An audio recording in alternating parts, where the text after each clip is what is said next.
इस बकरी नूं खास करके एक बेहतरीन तोहफे ते और नुस्खे की जिहड़ी ना ज़रूरत आ।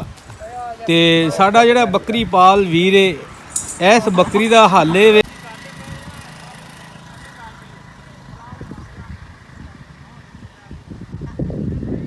जी साडे वेखण ते साडे सुनने वाले वीरां नूं अस्सलाम वालेकुम।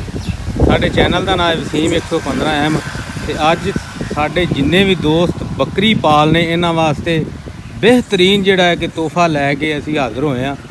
ते काफ़ी सारे दोस्तां नूं नहीं भी इस चीज़ का पता हुंदा कि असीं इस गर्मी दे विच कि बकरियां नूं की चीज़ां देणियां चाहीदियां ने ते उन्हां वास्ते फ़ायदा हो जाता जिन्हां वीरां नूं नहीं इन्हां चीज़ां का पता ते जिन्हां नूं इन्हां चीज़ां का पता वा ते ओह दरअसल जिहड़ा है कि शेयर नहीं करते।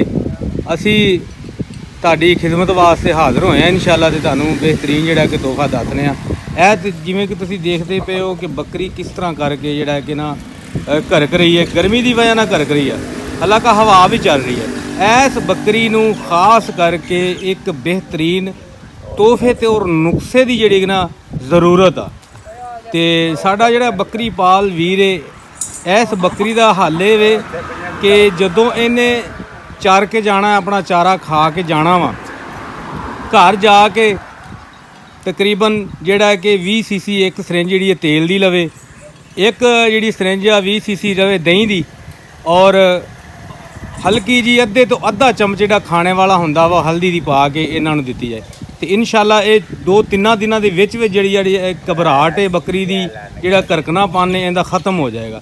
तो इस तरह ही जिहड़ा कि जिवें गर्मी दे विच जो भी जानवर इस तरह घरक रहा वे इन्हां दा बेहतरीन हल है अपना गर्मी दे विच बकरियां दे हिसाब दे नाल तुसीं मिला के रख लवो। जिवें कि 4 भारू ने किसी कोले ते एक प्याली जिहड़ी हैगी है जिहड़ी चाय वाली हुंदी आ ये तेल दी हो जावे और एक प्याली ही जिहड़ी है दही दी हो जावे ते और विच एक खाने वाला चम्मच भर के हल्दी दा मिक्स करके रख लो। ते 20-20 सीसी जिहड़ा कि शाम नूं तुसीं इन्हां नूं दिओ। ते बाकी एक होर सवाल है कि वो जिहड़ी तुहानूं जिहड़ा नुस्खा दस्सिया तेल हल्दी और दही वाला ये खराब नहीं हुंदा ते इन्हां वास्ते बड़ा बेहतरीन जिहा हल है। ते जानवर जिहड़ा है कि ये रखिया जाता है कि इन्हां दी खेचलदारी की जिहड़ी ना बिल्कुल कीती जाए तो सही रहिंदा वे। ये तो नहीं है कि पट्ठे पा छड्डे ते बिल्कुल बन छड्डिया ते या चरा के लै आंदियां। इन्हां दी दुख तकलीफ तुसीं समझोगे तो तुसीं कामयाब होगे। इस तरह भी नहीं हुंदा कि तुसीं बिल्कुल सफ़ैद पोस्ट तुसीं कपड़े पाए हो ते तुसीं आखो कि सानूं बकरियां दे विच पसंद नहीं हैगा असीं इन्हां दे वाड़े विच वड़ जाइए सानूं समैल आउंदी है। इवें दा जिहड़ा दोस्त भरा है बिल्कुल जिहड़ा कि कारोबार ना करे क्योंकि बिल्कुल हरगज़ ही वो कामयाब नहीं हैगा। ते साडे जिस तरह बजुर्ग बैठे ने माशाअल्लाह इन्हां दा तजर्बा सारी उम्र दा ही है माशाअल्लाह इन्हां दा कि इन्हां कोलों पुछने कि जो असीं दोस्तां भरावां नूं नुस्खा दस्सिया वा दही और तेल और हल्दी वाला यह ठीक है।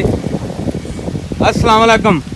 यह जिहड़ा नुस्खा दस्सिया वा तेल ते हल्दी वाला बिल्कुल ठीक आ गर्मी के लिहाज नाल क्योंकि इन्हां साडे बजुर्गां दा बहुत सारा तजर्बा वा माशाअल्लाह इन्हां जानवरां रखण दा। ते इन्हां कोलों जिहड़ा है कि ना देसी नुस्खे जिहड़े आ कि बड़े बड़े माशाअल्लाह इन्हां कोलों लभ जांदे ने। ते बंदा गुफ्तगू जिहड़े यार दोस्त ने ये बकरियां रखियां बड़ी बड़ी चीज़ां लभ जांदियां ने। ते ये मैसेज साडा उन्हां वास्ते जिहड़े वीर भरा नवें जिहड़े कि साडा ये शौक कर रहे हैं बकरियां दा ते ये लाजमन जिहड़ा है कि बकरी रखण दे जिहड़े तरीकेकार हुंदे आ ये तो जानवर बेज़बान इन्हें किहड़ा बोलना वा। ते तुसीं लिहाजा ये वेख्या करो जिन्हां वीरां भरावां ने बकरियां रखियां ने इन्हां नूं की देना चाहिदा वा ते की नहीं देना चाहिदा। इन्हां दे बड़े सारे फायदे ने बिलफर्ज बकरियां तुसीं फायदे इस चीज़ के 4 बकरियां तुसीं रखियां वा 4 ही माशाअल्लाह गब्बन हो गई सून वाली हो गई 4 तो एक भी अपना लेला या लेली देवे जो सूना मैंने तो 4 तो 8 बन जानियां माशाअल्लाह। जे अगर 2-2 दिते तो ज़हरी गल आवे कि 12 बन जानियां।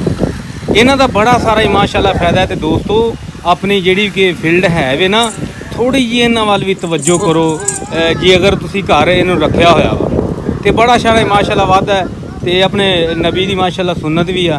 तो जो भी दुख तकलीफां होंदियां ने माशाअल्लाह ना इस बकरी जानवर तो घर दियां जिहड़ियां कट्टियां जांदियां ने। तो साडा तो दोस्तां भरावां अगे मैसेज ही इंशाअल्लाह